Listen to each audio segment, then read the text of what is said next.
ఆంధ్ర తెలంగాణలో తక్కువ ఫీజులతో high quality results ఇస్తున్న ఏకైక సంస్థ తిరుమల్ ఐఏఎస్ ఇన్స్టిట్యూట్. ఏపీలో స్థానిక సంస్థల్లో పోటీ చేసేందుకు అర్హతలను మార్చుతున్నామని సీఎం చంద్రబాబు నాయుడు ప్రకటించారు. స్థానిక సంస్థల ఎన్నికల్లో పోటీ చేయాలంటే కనీసం 2 పిల్లలుంటేనే అర్హత కల్పించేలా కొత్త చట్టం తీసుకొస్తామని తెలిపారు. ఇక నుంచి రాష్ట్రంలో ప్రభుత్వం ఏ పథకం అమలు చేయాలన్నా కుటుంబం ఎంత పరిమాణం ఉంటుంది అనేది ప్రామాణికంగా తీసుకుంటామని సీఎం స్పష్టం చేశారు. జనాభా ఒకప్పుడు భారమని, కానీ ఇప్పుడు అది ఆస్తి అని తేల్చి చెప్పారు. భవిష్యత్తులో రాష్ట్రంలో జనాభా తగ్గే అవకాశాలున్నాయని, అయితే ఇది చాలా ప్రమాదకరమని ముఖ్యమంత్రి వెల్లడించారు. రాష్ట్రంలో జనాభా పెంచేందుకు కనీసం 2 పిల్లలుంటేనే స్థానిక సంస్థల ఎన్నికల్లో పోటీ చేసే అర్హతకు సంబంధించిన చట్టం తెస్తామని స్పష్టం చేశారు. ఇంతకు ముందు జనాభాను నియంత్రించాలని ప్రోత్సాహకాలు ఇచ్చేవాళ్లమని పేర్కొన్న చంద్రబాబు ఇప్పుడు జనాభా పెంచేందుకు ప్రయత్నాలు చేస్తున్నట్లు తెలిపారు.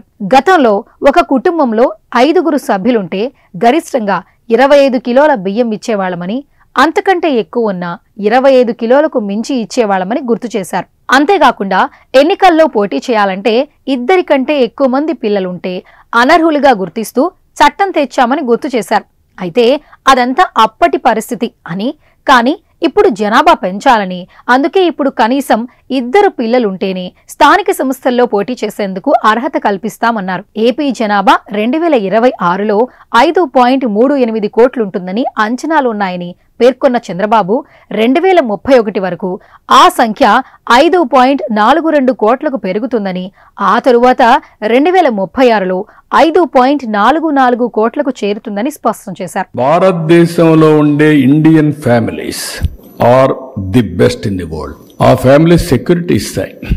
ఫ్యామిలీకి సెక్యూరిటీ. ఇప్పుడు మీరున్నారు, మీకు ఆరోగ్యం బాగాలేదు, లేకుంటే ఏదో జ్వరం వస్తుంది, ఇంటికి పోతానే మీ భార్య మీ పిల్లలు అక్కడి నుంచి వాళ్ళు చూసుకుంటారు. ఇంకా అది వేరే కల్చర్లో లేదు. ఎలక్షన్స్ లో కూడా మీరు నేను తిరుపతిలో ఒక మాట 2 పిల్లలు ఉంటేనే ఖచ్చితంగా అవును, అది పెడుతున్నా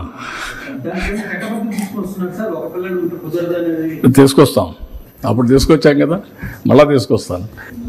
లేదు, పిల్లలు లేకపోతే పోటీ లేదు. మీరు పిల్లల కన్నాక ఏమన్నా బయట పోయినా పర్వాలేదు, మీరు ఎలిజిబుల్.